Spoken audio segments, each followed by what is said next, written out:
Ohio State's about to force a whole lot of change in college football. Ohio State's about to force a whole lot of change in the Big Ten. And I think that a lot of it's going to be for good, but yet they're going to have to possibly destroy a lot of things along the way for you to see it. So for those of you who are not familiar, Ohio State and Ryan Day are just crushing it in recruiting. And I've always maintained, whether it be Clemson in the ACC, Alabama in the SEC, Big Ten, Ohio State right now, Oklahoma in the Big 12's been doing a lot of really, really solid work there. They've been the best program in that conference for a little while. But no matter where we're looking, and we're talking about Ohio State right now, a philosophy that is proven right time and time again is the sport does not just sit still. It may look like it is because you can't see things moving at a 50,000-foot perspective all the time when you're just at ground level. The sport doesn't just sit still. So Ohio State's running roughshod over everyone on the field and in recruiting in the Big Ten right now. And I'm not telling you that that's about to change by the year 2022. What I am telling you is whether it's Michigan, whether it's Penn State, and those are really the two that I focused most of my attention for this little segment on. Something's going to happen. It's not always that it's going to yield positive results, but change is going to happen by default. Now, here's what I'm talking about, okay? Domination leads to innovation in a lot of cases. Sometimes you got to get dominated before you innovate, and that's the not so fun part of it, but domination could lead to innovation. And if you'll notice, sometimes you have the 1%. And people who are of the 1% mentality, they don't need a foe to chase. They don't need a giant to slay. They're self-motivated. They have a standard that they work towards independent of whatever's going on around them. But that's not how 99% operate. And here's the unfortunate part. A football program cannot be made up entirely of 1%ers. You may have a coach like Ryan Day, for example, Nick Saban. We're going to talk to Urban Meyer later tonight. He's one of those. Your coach probably is a 1%er if he's had any success, but maybe not all your boosters are. Maybe not all the folks in your administration and athletic department are. So those people need a giant to chase. They need a foe to try and slay. And that's what lights a fire under them. Well, in the Big Ten's case right now, Michigan's getting their tail kicked routinely on the trail and on the field by Ohio State. Penn State, while they've been competitive, kind of the same deal right now. And Ohio State's, it's not unique to them. They're doing it to most of the Big Ten. This happened in the SEC for a while with Urban Meyer in Florida. Steve Spurrier in Florida did this a couple of generations ago. Nick Saban in Alabama have done this. And so what happens? That's the question. What does it cause you to do? Because it lights that fire. And a lot of times that at the time domination leads to anger, it can lead to action, and it can lead to improvement. So this has happened elsewhere, okay? This is the blueprint. If you're a Michigan fan, if you're a Penn State fan, if you're a fan of anyone not Ohio State in the Big Ten, if you're a fan of anyone not Oklahoma in the Big 12, answers have already started to be made in the SEC. That's why I'm not singling out Alabama, because an SEC West team just won a national championship. They don't reside in Tuscaloosa. There's one that's doing really good in Athens, Georgia right now.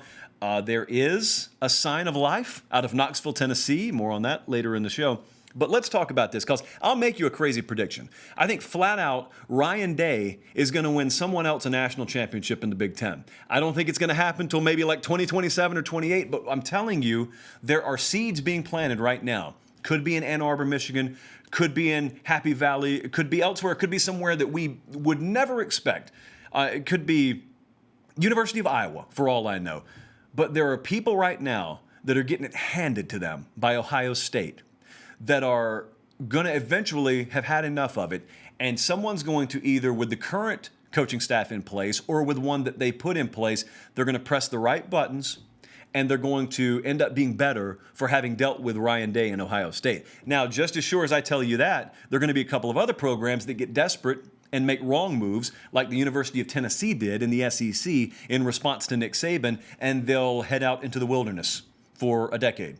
Like, that's going to happen to someone. Just don't know who it is quite yet. But let's talk about how great coaches, they pull this off. Good coaches can turn around a program.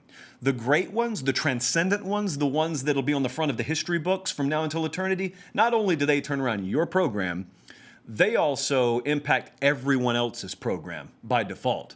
think about this. As I told you, we're going to talk to Urban Meyer a little bit later in the show. At least I'm going to show you a clip of our big interview coming with him tomorrow. But think about Urban Meyer. He's at Bowling Green. Then he goes to Utah for a cup of coffee. He catches the West on fire. Then Florida comes calling. He comes to Gainesville. And everyone I've told you, I remember, I told him in the interview that we did, I said, everyone thought that you were going to come down here and you were going to get a taste of the SEC, but then the SEC got a taste of you. But think about the ripple effect when Urban Meyer got here, because they started winning. Didn't take long. They started winning. They had a fierce recruiting battle with Alabama for a kid named Tim Tebow from Nice High School in Florida. At the time, mispronounced nice by about 50% of the population. He lands Tebow, and what happens? As a result, what if Alabama were to have landed Tim Tebow? They didn't. Okay, you got Mike Shula there without Tim Tebow, and it's not too long before Alabama has to make a move. Now, Alabama was feeling pressure from a multitude of different directions, but Alabama had a pretty darn good year in 2005. Had they landed Tim Tebow, would that have kept the boat steady enough to where Mike Shula may not get fired? And Nick Saban, he's down with the Dolphins. Maybe he comes back to college, maybe he doesn't, but who's to say that he doesn't go elsewhere? That's one way Urban Meyer impacted things, but also Urban Meyer was impacted by Nick Saban coming to Alabama, if we're really being honest with it. And you look at the impact that Saban's had all over the SEC. Not only did Nick Saban turn Alabama around, look at what Nick Saban did to the likes of Tennessee, where Phil Fulmer, a generation prior, had given them results that were good enough. All of a sudden, once Alabama's doing what they were doing under Saban, the pressure is put on Tennessee. Saban even beat Fulmer his first year. They lost to Louisiana Monroe his first year. They still managed to beat Tennessee in blowout fashion with like 5 kids suspended right before kickoff for, of all things, textbook violations. Don't mean that as a euphemism.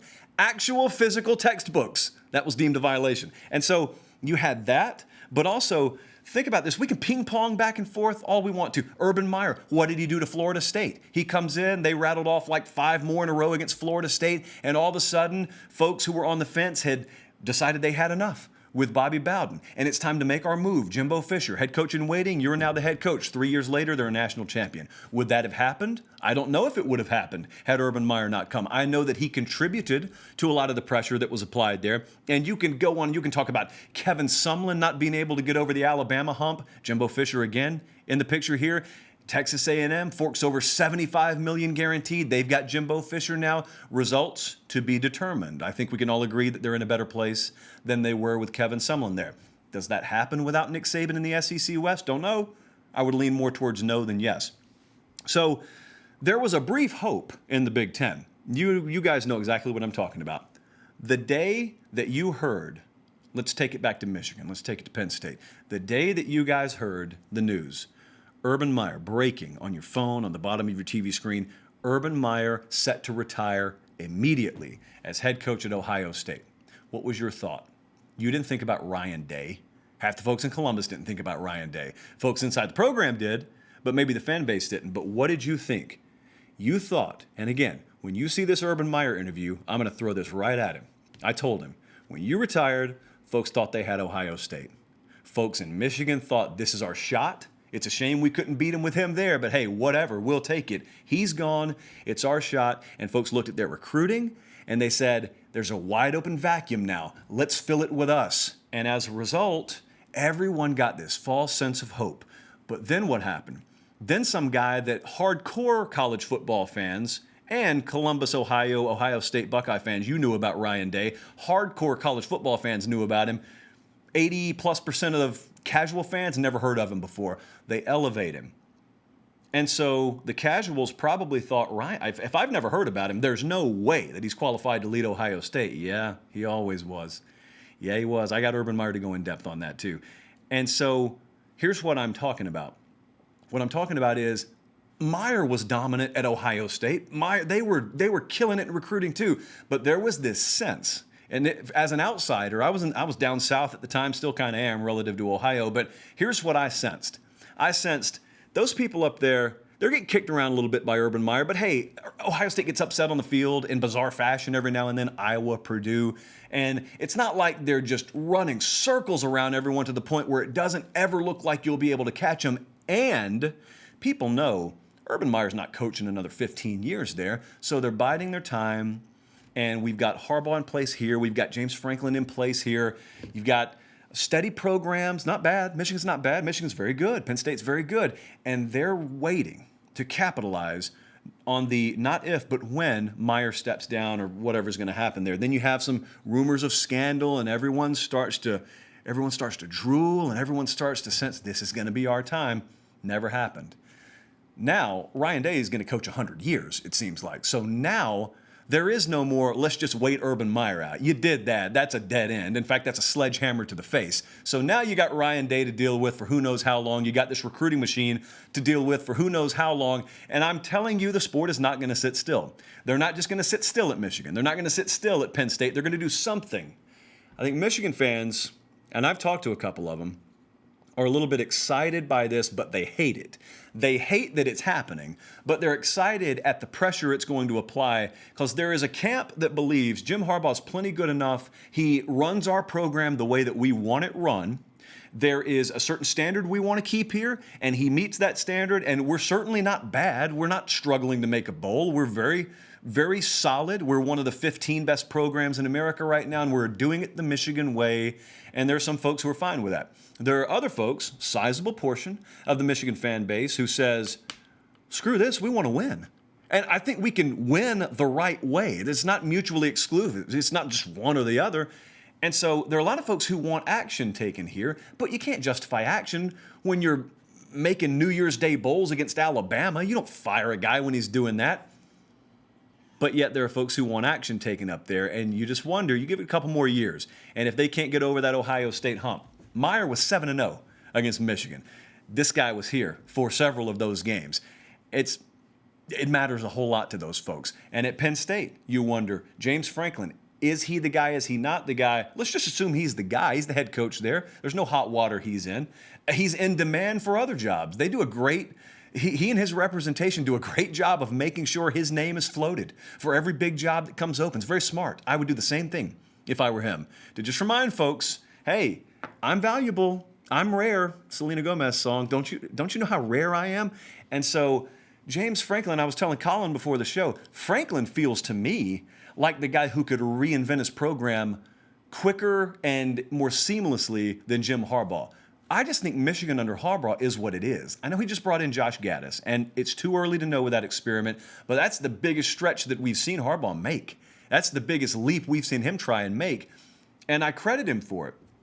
James Franklin's the kind of guy who could snap his fingers and turn over his entire program. Like, James Franklin seems to me like the kind of guy who's a lot more flexible and willing to adapt and do whatever it takes to match what they're doing at Ohio State. Point is, someone's going to get it figured out up there. It's not going to be Ohio State and just a bunch of also-rans. Someone's going to get it figured out. Someone else is going to try and get it figured out and get lost in the process. It's fun to watch. That's the circle of life. There are some casualties along the way, but it will yield in time. Ohio State's dominance will yield a net positive for someone else, maybe multiple someones in the Big Ten and elsewhere. Figuring out who that is, that's the hard part.